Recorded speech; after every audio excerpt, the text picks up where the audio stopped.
Okay, magandang araw po sa inyo lahat mga boss. Andito tayo sa Santa Ignacia project, part 4. So nakapag-grid beam na po tayo. So ngayon nagtatabon na po tayo. Ayan o. Tapos siyempre pag natabunan yan, ano pa tayo dyan, mag-flooring. Tapos lalagyan ulit ng bakal yan. So yung mga ano nito, yung hollow blocks nito di 5 na po lahat.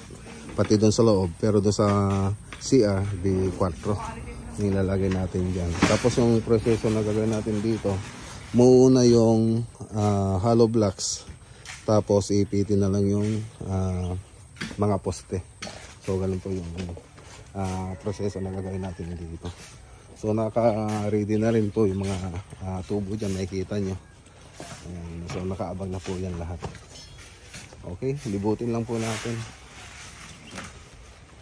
So kasama na po to pag nalagyan ng bakal yan. So kasama na po yun na mabubuhusan. Nakikita nyo yung mga yan.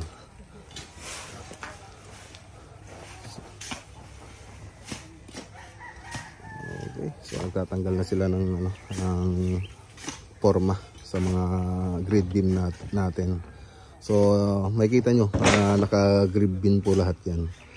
So kompleto yung grid beam nyo. So abangan nyo na lang po yung part 5 ng video natin dito mga boss. Magandang araw po sa inyo lahat at God bless.